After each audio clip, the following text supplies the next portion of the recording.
around that. So products all the way from matching potential guests and potential hosts, which is what Beth was speaking about, tool called Mic Match.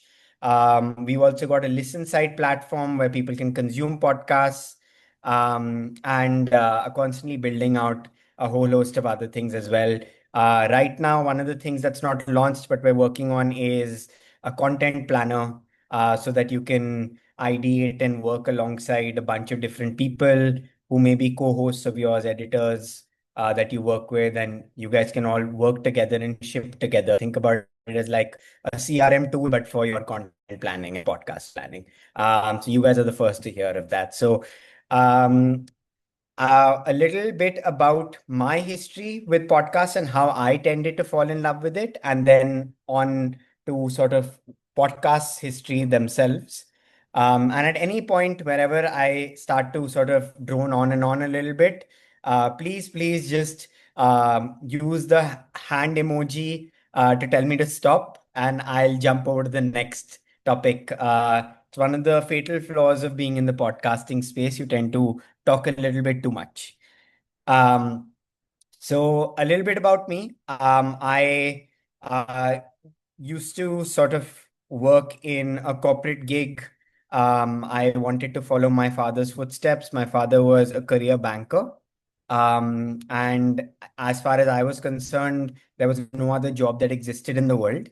So I wanted to follow in my father's footsteps and I wanted to become a banker just like him, not realizing that it is one of the most boring jobs in reality when you actually start. And I somehow found the most boring role within the most boring job profile.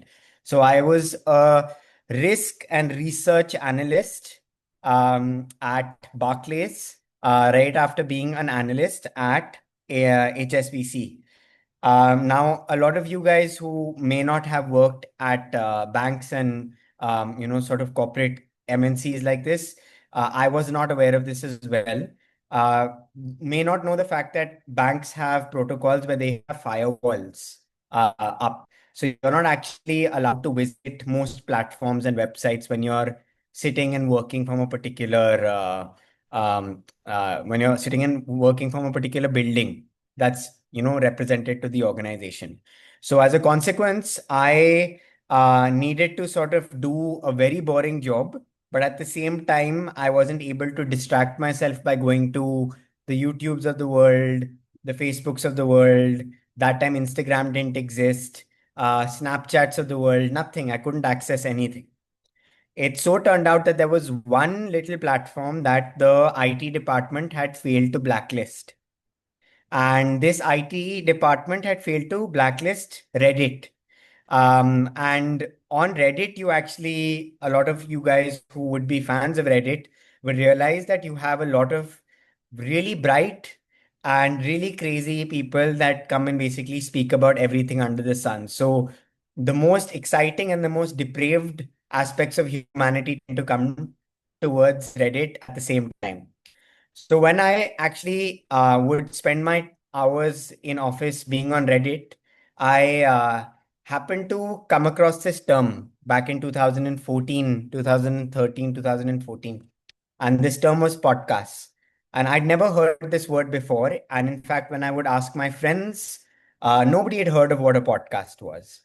And it was quite perplexing to me, but it was still something that I had in the back of my mind. So I would keep going to Reddit and I would keep consuming content on Reddit, and that's what was keeping me sane while I was at Barclays. Up until one day, my IT department happened to catch me in the act. And when they caught me in the act, unfortunately, what they did was they swiftly went and blocked Reddit as well as a platform for me to go and visit. So suddenly, now I was left on a boat without a paddle. I didn't have Reddit as well to safeguard me. And so I turned to that one little word that I seem to remember from the time that I was spending on Reddit, which was podcasts. At that time, a lot of the platforms that we're familiar with today, which include your Spotify's of the world, they didn't have podcasts. So you would download a platform like player.fm, or you would download a platform like Castbox, which had just launched. And these were traditionally called podcatchers. And I'll get back to what a podcatcher is in the history of podcasting. And I downloaded this application and realized that there's an entire universe of content that I never knew existed. And this universe of content had some of the brightest minds, some of the most hilarious minds, some of the most ridiculous kind of folks that were on it and creating wonderful content. But this content seemed to be eluding not just me, but all of my peers, my entire country, and the entire region around, because nobody seemed to know what a podcast was. It seemed to be isolated to one aspect of the world. So I was very perplexed by this, and I started to listen to podcasts while I was at work. I used to, at that time, there weren't wireless earphones. So I used to take wired earphones, run them through my shirt, and put them in my ear and listen to podcasts all day whilst at office. And very quickly, it started to become very pervasive in my life. I started to listen to podcasts not just at work, and I would listen to upskilling content at work. I would listen to hobbyist content on my drive back from work. I used to live alone at the time. So I used to listen to thriller based and horror based podcasts while eating dinner. I used to listen to ASMR while going to bed because I couldn't sleep in silence. And then the next morning again, I would drive to work and listen to news while listening to podcasts. So before I knew it, my entire habit system had changed with regards to content consumption. I was consuming near about 14 hours of content a day, and I was consuming basically audio and podcast related content. So clearly, I'd become obsessed with the medium. And cutting a very long story short, I started to research more and more about the space, found that it was a gold mine that people had not discovered in this part of the world. And there were a few variables, and this is very important for the folks sitting out of the Middle East as well, and in places like India. Wherever these few variables exist, podcasts always do well, right? So wherever there's a large amount of commuting time, podcasts always do well in those locations. So even in countries wherein there are certain parts of those countries where there is larger amounts of commuting time, podcasts do well. In addition to that, wherever people spent a large amount of time at home, podcasts tended to do well. Wherever people didn't spend a large amount of time at home and would go out very, very often, podcasts didn't do as well, even in the same city. Wherever religion and devotion was a very big part of people's lives and it was a fabric of people's lives, podcasts tended to do very well. Here's where I'll add a small fun fact for you. A lot of people may not know this, but the most successful category of podcasts, even till today, are devotional podcasts. In fact, 50% of all podcasts that have been created in the history of podcasts have been devotional podcasts. So we may actually see that there are a lot of podcasts that are by Stephen Bartlett and folks like Raj Shamani in India, etc., etc. But the quantum of podcasts that actually were released by places like churches, temples, mosques, etc., as a way to store religious narratives that people could consume later. So wherever devotion was an important part of your life, podcast tended to do well. Wherever lots of languages were spoken, and this is very important for a country like India, podcast did very, very well. And finally, wherever there was something called data price sensitivity, podcast did well. So wherever people cared about the amount of data they were consuming and wanted to reduce the amount of data they were consuming, podcast tended to do well. So all of these variables seem to exist in the region that I was in, and nobody had created a podcast platform up until that point. And that's basically why I started Hubhopper. Fast forward near about a decade, we distribute a little north of 400,000 podcast episodes across 35 platforms. We do about 25 million streams on a monthly basis. And what's really interesting is that we get to see content and creators across north of 100 languages that are distributing from Hubhopper. And that makes me very happy as a person because you know that there are so many untold stories that are now being told through this media format. Okay, so now I'll pause on my own story but I will move to the story of podcasting. All right. Is that okay, Beth? I hope that wasn't too long and too boring. Okay. So, moving to the story of podcasting. Now, podcasting actually, and I'll add a lot of did you know facts into this. Podcasting actually was initially not called podcasting. So how many people here believe or know why podcasts are actually called podcasts? Beth, are you aware of why podcasts are called podcasts? I'm actually not. I'm actually very Okay. curious about this. Tell me more. Okay. Interesting. So the person who is not credited with creating podcasts, but actually is the originator of podcasting, is the same person that created blogging. Guy named Justin Hall, way back in the early 90s. And why basically is because this person created the protocol of RSS, right? So RSS stands for really simple syndication. It tips its hat to the old school methodology in which the internet functioned. And that's why podcasting is very special and continues to be till today. Podcasting is from the era, it's a very old technology actually, but it's from the era of the open internet, from the free internet, wherein uh, at that time developers wanted to come up with means and methodologies of being able to distribute information in a manner in which it could be accessible by anybody and everybody. And it was also easy for computers to understand. So what basically the person that invented blogging did was he created this long string of code, which if one is to explain to a non-technical person, is very similar to DNA. All right. So if basically anybody got their hands on this DNA, they were able to decrypt anything and everything about the organism that this came from. All right. So take what a person had created with a blog.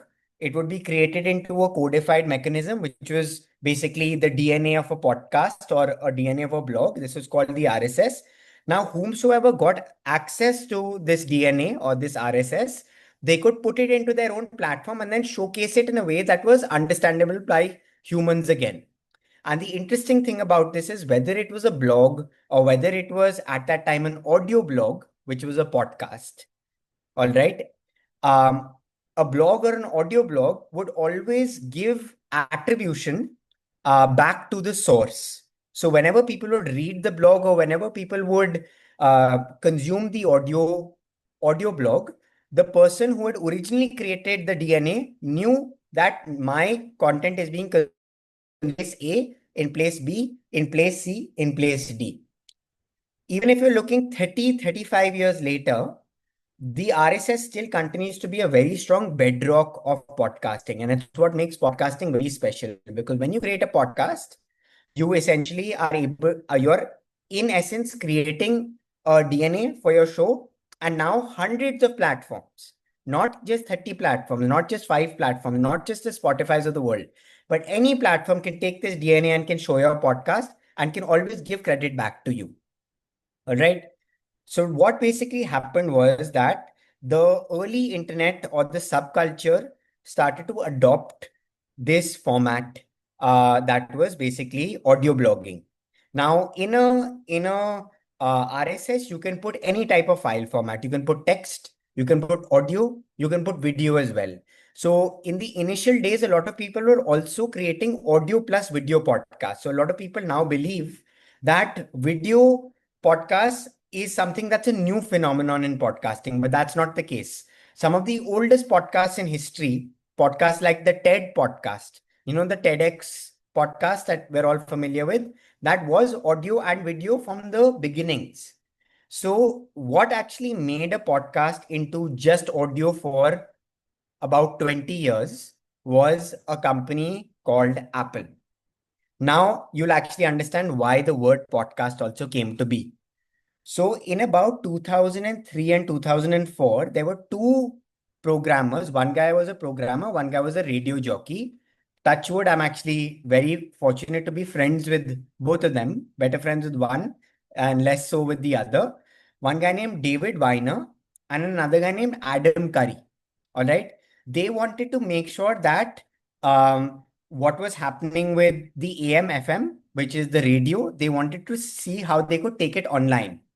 So they worked alongside the blogging technology and basically figured out how to send this into consumption side platforms, platforms like Stitcher, platforms like TuneIn, the old school platforms of podcasting way back when.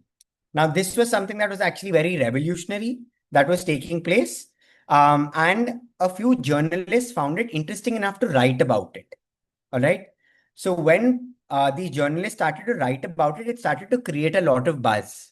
Around the time that it was creating this buzz, around the 2004, 2005 mark, there was a very interesting entrepreneur in the Bay Area who a lot of you guys would know, Steve Jobs, who had a small problem statement that existed in his life. Steve Jobs had just come out with a product called the iPod, but there was a problem with the iPod. Steve Jobs was still running a startup, but he didn't know how he could make the iPod more uh, content heavy. So, how could he get more content into the iPod without having to spend too much more money? All right. Because at that point, music was still purchased song by song, if you guys recall. So, what Steve Jobs did in a very smart way was he found that there was this thing called an audio blog, which, if he adopted and brought it into the iPod, he suddenly had this universe of content and this very large pool of content for which he didn't need to pay for. As long as he made sure that he took the DNA of this into the iPod and made sure that every time somebody played this, that the attribution and the data went back to the creator. He made sure that he was following the rules of audio blogging, and suddenly he had all of this content at his disposal. All right. Now, this was something that the journalists that were looking at Adam Curry and Dave Weiner also looked at Steve Jobs and said, oh my God, this looks like it's a really good alliance that's taking place right now. So he came up with the word. This one journalist came up with the word where he said that there is a media format which is broadcasting in nature, and it's now being put into the iPod.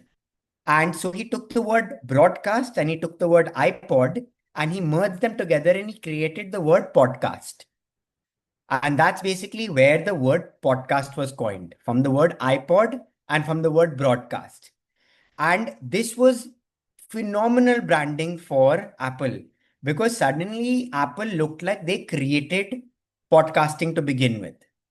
This was great for anybody in the United States that now was by default picking up a device, and that device would be an Apple device. However, unfortunately, this is where a major rift gets created for the Western world and the Eastern world with this technology format.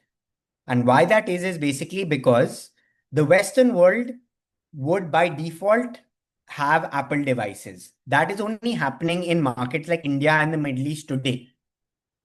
But we didn't have Apple devices. And as a consequence of that, we never actually came across podcasts. So a lot of people started to associate podcasts as something that was only meant for Apple users.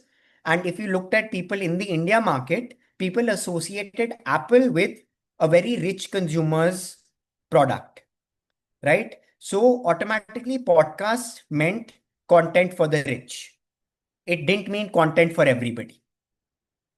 So you had a lot of people consuming audio content. You had a lot of people consuming religious narratives in traditional formats.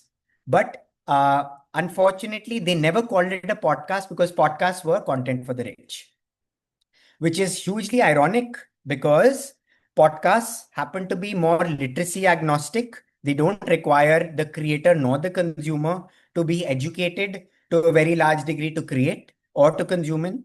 They are language agnostic. They don't favor English to other languages as the rest of the internet does. They are also capital agnostic. It's not very expensive to create a podcast. I know we're all using Shure microphones, etc., etc.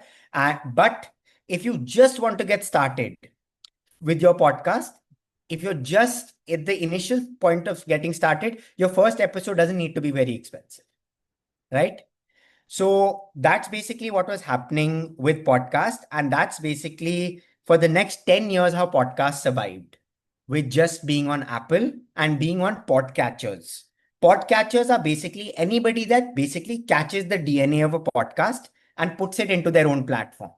You guys can all do this.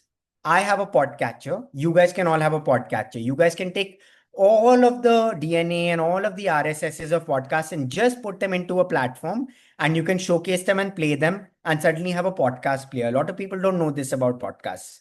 So there are actually more than 500 podcatchers that are out there, some small, some big, some that are restricted to the South African market, some that are restricted to other markets, and you can pick and choose which RSSs to put in your podcatcher, which RSSs to not put in your podcatcher. All right. Are we all clear thus far?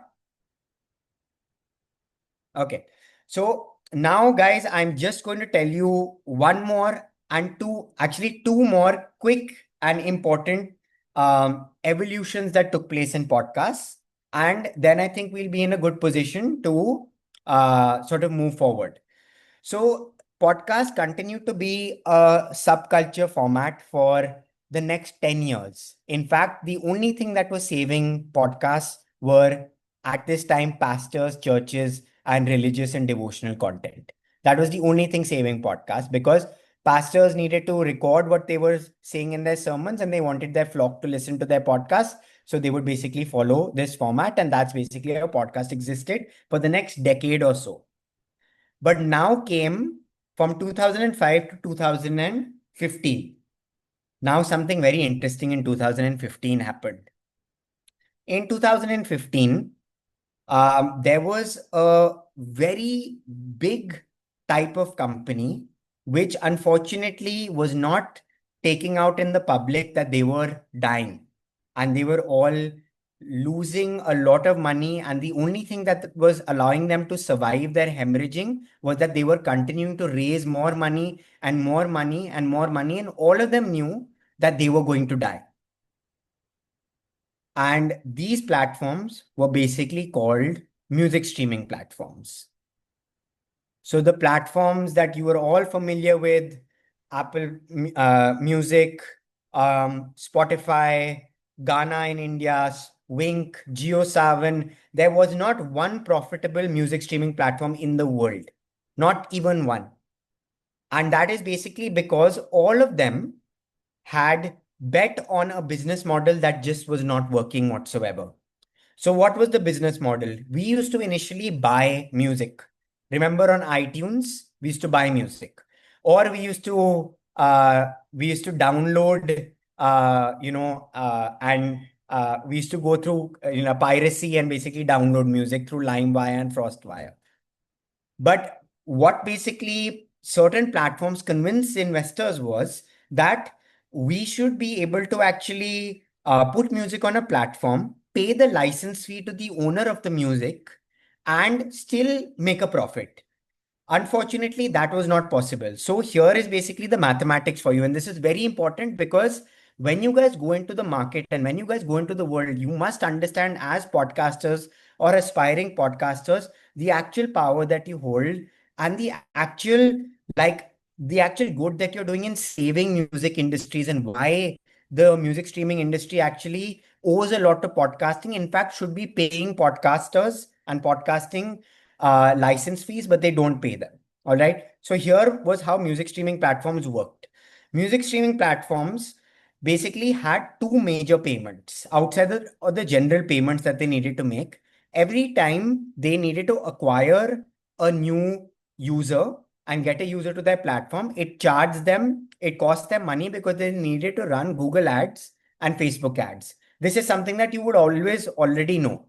But the more important thing that was very expensive for music streaming platforms was every time you played a song, whether it's any one of these platforms, the music streaming platform now needed to pay 10 cents or 8 cents if they bargained very well to Spotify or to Universal or to Sony or to Warner or to T Series, anybody that owned the music, right? So whomsoever owned the music, they needed to pay them 10 cents every time a song was streamed.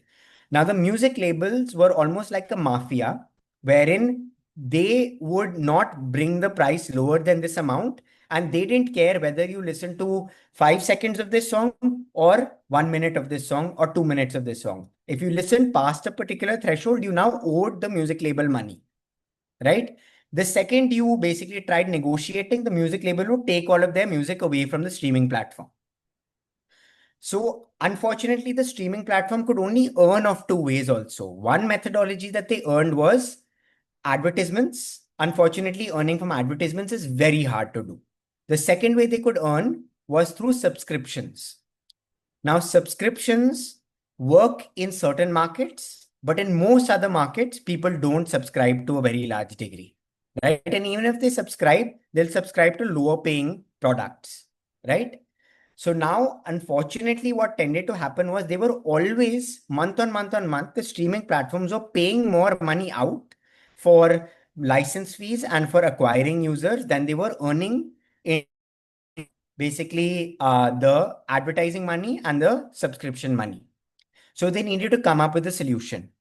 Who came up with this solution was Daniel Ek from Spotify. And he came up with this solution because of a really interesting serendipitous thing that took place. In Germany, what happened was that there was one publisher who owned both music and owned podcasts.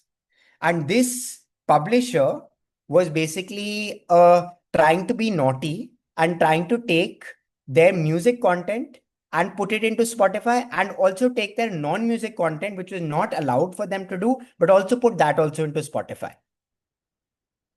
But now suddenly, when Spotify was looking at the amount of money they needed to pay this publisher, they realized that they need to pay them less money than the amount of streams that they had. And then when they dug into this, they saw it was basically because they were uploading half music for which these guys needed to pay, and half not music, which were podcasts, which they didn't need to pay for. So first in Germany, Spotify said, okay, we'll make this into a German-wise like test. When they ran it in Germany, suddenly the unit economics started to improve. But in addition to the unit economics improving, another really amazing thing happened. Suddenly, Spotify was able to say that I have some content that these other guys don't have. So they suddenly had heterogeneity as well, right? So they were both saving money and they had heterogeneity. And once they saw this, then Spotify went on a blitzkrieg. They started acquiring and bringing all podcasts across the world onto their platform. So you guys will probably remember $1 billion was spent in the span of 1 year by Spotify. They were doing this because they found a cost saving methodology in acquiring all of the supply of podcasts into their platform. This is why they did it. And what happened 8 months after they did this, Spotify went profitable. For the first time in history, recorded history, a streaming platform went profitable. When the industry saw this, every other streaming platform started to run behind podcasts. And now you're looking at not just music streaming.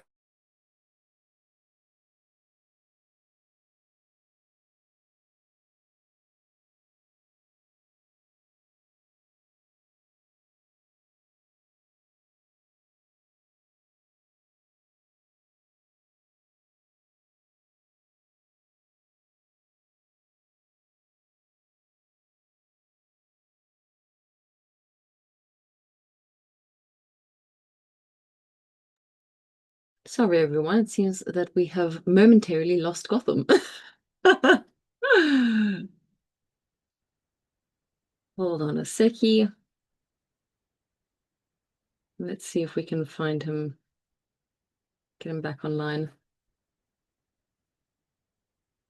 I'm learning a lot today, though. I'm not going to lie. Sure. Essentially, podcasting is just a story of perseverance. I think that's inspiring for a lot of people.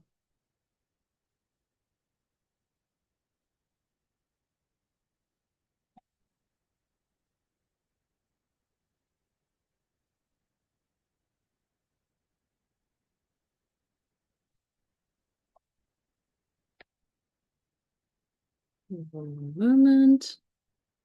guys. Uh, guys, just to sort of, so basically what happened was everybody started to jump on the podcasting bandwagon. And Hmm. today you're looking at platforms like Netflix that are also jumping into podcasting. And very soon, because of the open nature of podcasts, and that's why I started by talking about the open nature of podcasts, podcasts are for all platforms. So you'll even see news platforms with podcasts going in the future. You will see Mm. every video OTT platform that is now facing this same problem statement that is going to pick up podcast. So you are sitting in a very good position with starting your podcast or having just started your podcast. There's never been a better time because this is the only media format that is growing at 30% year on year. Every other media format is much, much lower than that.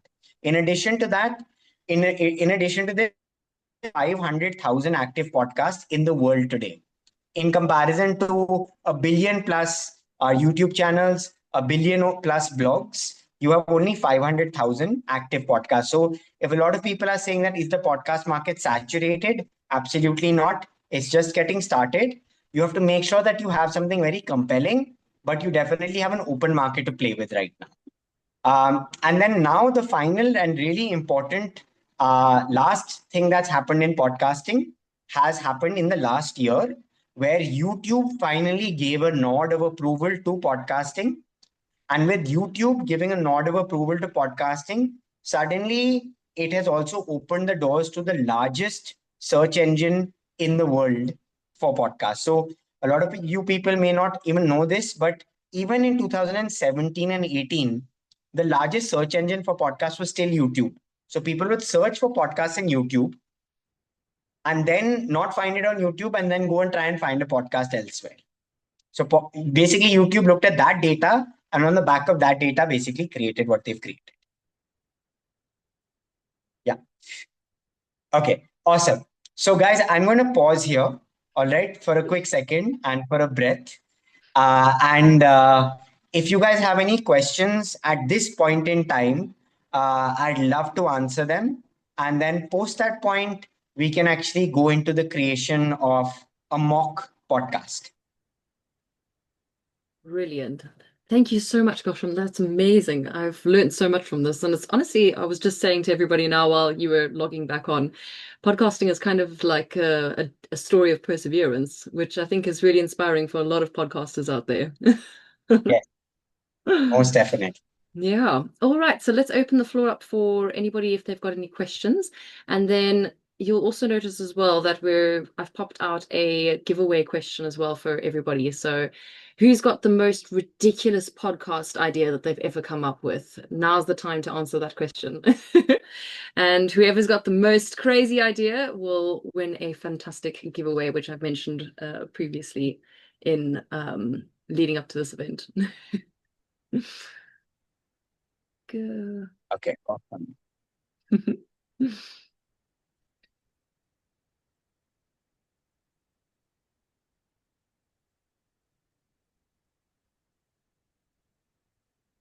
So what I would suggest is just raise your hand or even pop the question in the chat if you do have any questions at all.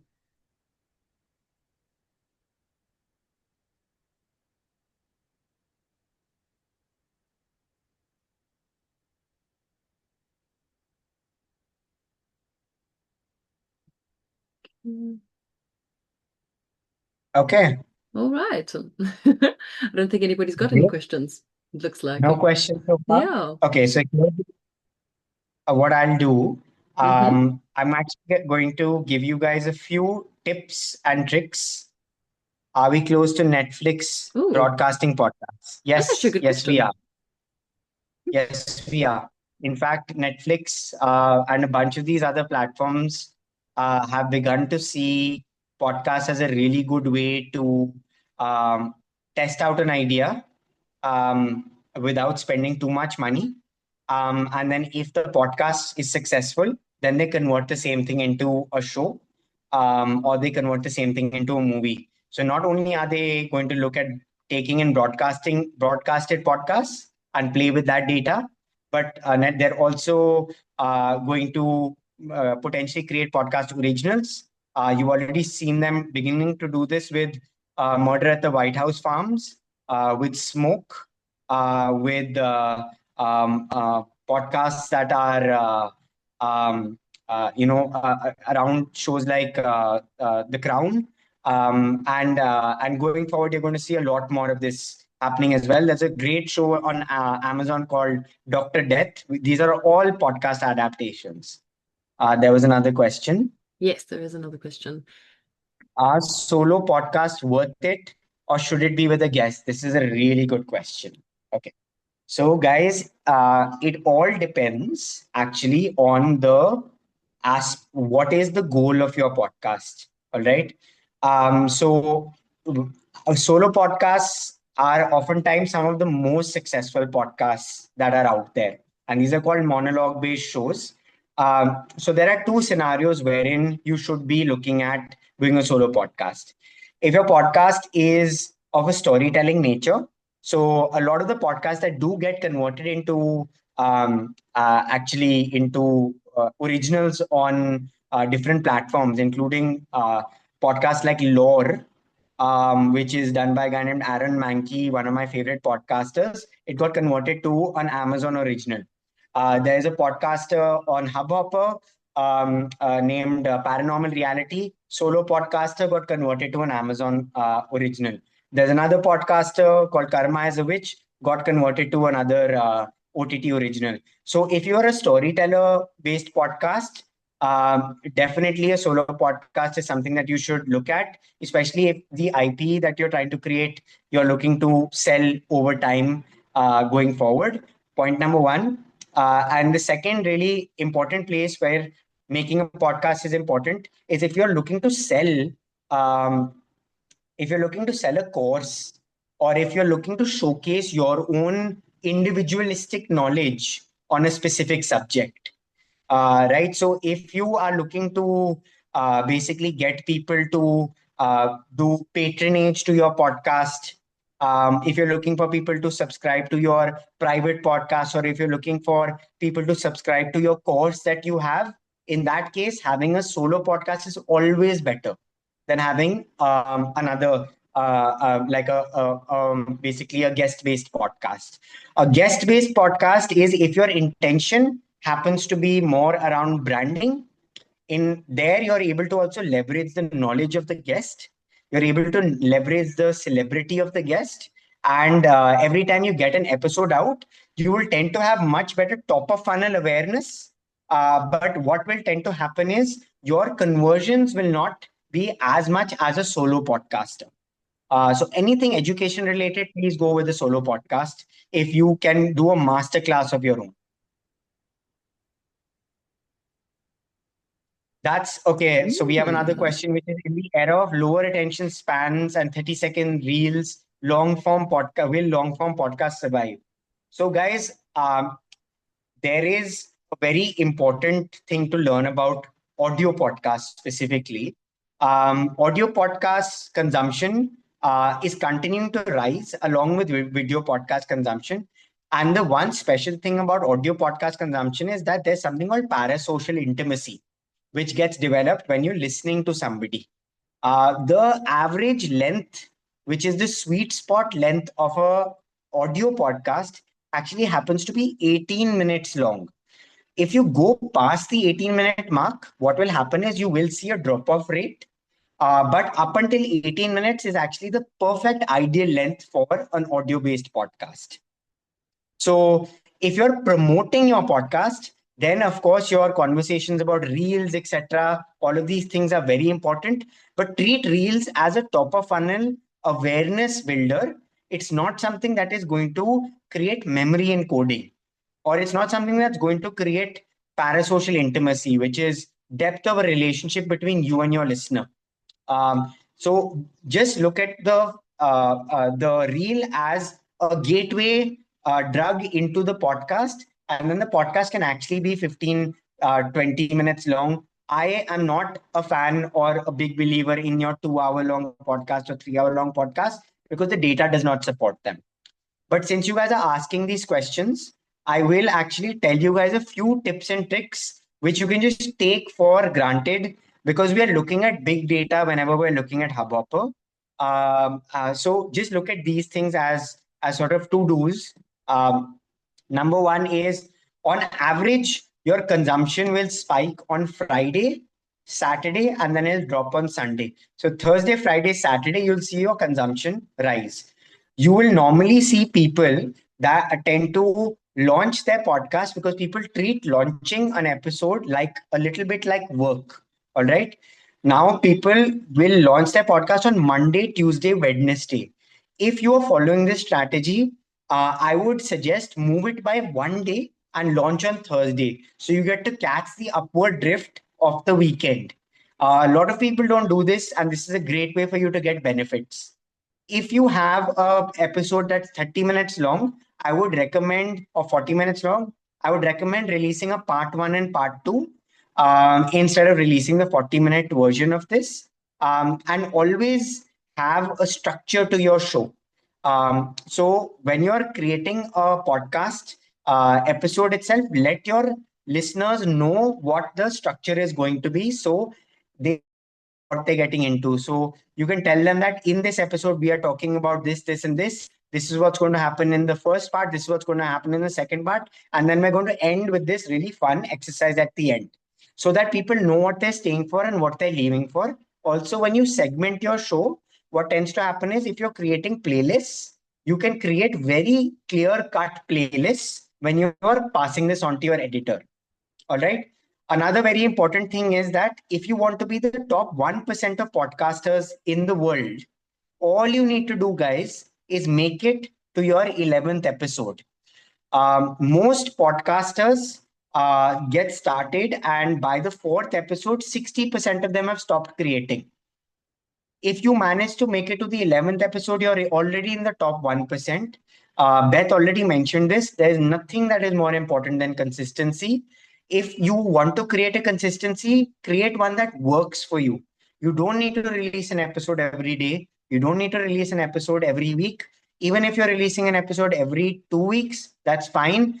Do something which is called backlogging your episodes. So create a bank, so that even if you fall unwell, if you got other things that you need to attend to, it's not a problem. Just make sure that you hit your weekly your cadence. Don't miss your cadence, because that's one of the most like important and easy ways to lose the trust of your consumer. Another very important, two important things that I will sort of tell you guys right now is, if you guys are going to ask what categories of podcast work, at the top continues to be devotion. Right after that is self development and self growth, which is what people tune into. Right after that is true crime. Right after that is romance, and that's generally the stack rank of how people tend to listen to podcasts. And people listen at very specific parts of the day. A great hack with getting people to listen to your podcast is to tell them exactly when to listen to your podcast. All right. So tell them, keep giving subtle reminders that this is a podcast that you're meant to listen to on your drive back from work. So you can even name it like that. A really great example is one of the most famous podcasts in the world, the Monday Morning Podcast. Not only has he told you what day it's going to be launching, but he also tells you what time you need to be listening to it. Another very important thing with podcasts that a lot of people tend to miss out on is a couple of different pointers is that they don't look at the transaction of their podcast. So basically, what people need to take into consideration is that the listener, whomsoever the listener is giving you their most valuable commodity, which is their time. So what are you going to give them back in return? So I'll give you a really easy example of what a podcast transaction is. If you can frame this in your podcast, I would mention putting this in the byline of your podcast, or I would mention saying it out every time. So a great transaction is, give me 20 minutes of your day, or give me 20 minutes of your week, and I will give you back X in return. So a good example of this is a health related podcast is, Give me 20 minutes of your week, and I will give you 2 years back on your life. Or give me 20 minutes of your week, and we will give you 20,000 back in your savings. This is very important because people immediately know why they're listening to this podcast and what is the exchange that's taking place. A lot of podcasters, 99% of podcasters don't do this. So if you have this opportunity, please do this. Um, okay. I think this depends on the audience, Gautam. My listeners are mostly mothers, and the weekend listens fall big time for us. It's highest during school drive time. Yes, 100%. Everything that I'm saying right now, Hanan, thank you for pointing that out. Everything that I'm saying right now is for the average show. So when I'm looking at big data, I'm looking at data across millions of streams. And I can tell you the pattern that emerges across millions and millions of streams and millions of many tens of thousands, 40, 50,000 creators. There will always be edge cases. Like I will give you an example of a podcast that is 1 minute long and is released every day, but it does very well. It's called the BBC Minute, but it's a news related podcast. So it is an so you are completely right in this. Another important point is to create the TAM of your show. TAM is the total addressable market of your show. A lot of people don't tend to do this. Um, so if you're going to basically be speaking about, let's say, mostly mothers that are listening in on weekends, just using Hanan's example, try to speak about how large that audience is to yourself. Try to figure out what these listeners are going to be taking away. And what I would do is I would actually name my ICP, which is an ideal customer profile. So I would actually name a mother in my own mind, and I would speak to this mother so that I feel like I actually have an emotional connection to this person. People that do this tend to have much stronger results with their podcast. And if you ask some of the greatest podcasters, they actually are speaking to one specific person in their head each time they're creating an episode. Um, uh, and one more example is if you're creating a podcast for mothers. Once again, Hanan, I'm really sorry. You've given a really great example.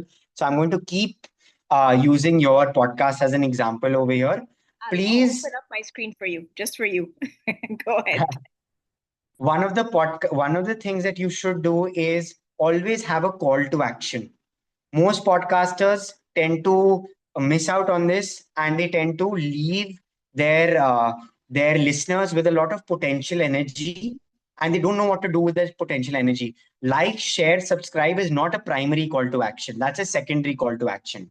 A primary call to action is I am creating a community of mothers. Um, Join this community on Slack, Discord, wherever, and where we discuss XYZ. A podcast started by PodClub can have a conversion that is join our newsletter, something that over time will create a pool of these people who you can keep retaining. One of the most painful things that I see with podcasters is something called a leaky bucket. Every week, podcasters are trying to get listeners from scratch when they really shouldn't be. So please don't fall into that trap. Thank you for the amazing content you have shared. The content I'm working with is mostly inspirational conversation, audio solo. Is it an achievable listenership? 100%. 100%. Guys, I am going to pause here.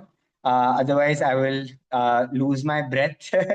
But I hope this has been mildly utilitarian and useful to you guys. Please ask me questions. I'm happy to answer any questions that you have.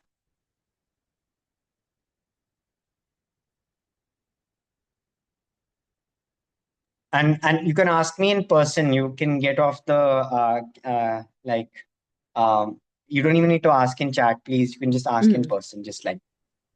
I don't know about you guys, but I've learned so much from this. I actually have a question, Gotham, which I think Ivan actually mentioned earlier. Why haven't you started a podcast? You should be starting a solo podcast. Actually, If one is to be really honest, I have three podcasts, but I have so we've created a lot of words.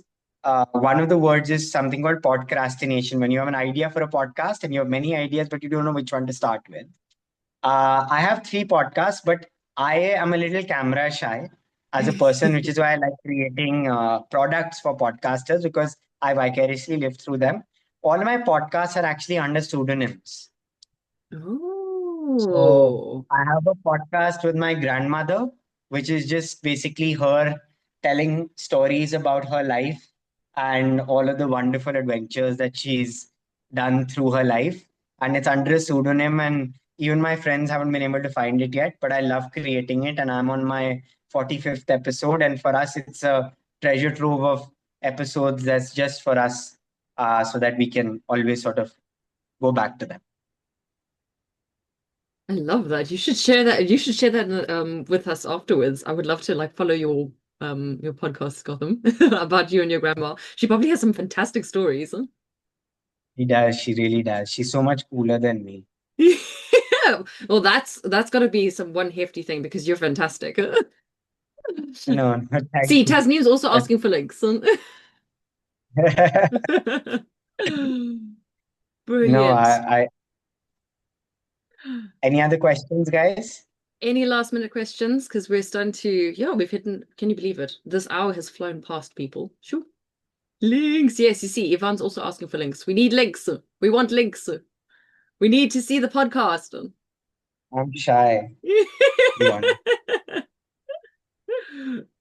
I have a podcast, like a masterclass, like tutorial I created. If you guys want, I can share that in the group here, and you guys can, sort of go through it. If you have any questions, I hope it's of use to you guys. But I can share that if you want. Well, that sounds amazing. Okay, I'll just share.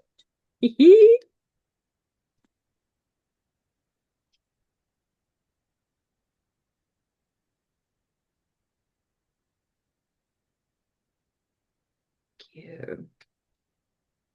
And then I think that once we are all done here, we can announce the winner of the giveaway, and that'll be a wrap, I think. Great. Okay.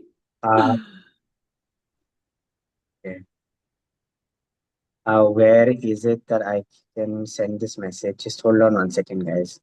Sorry, my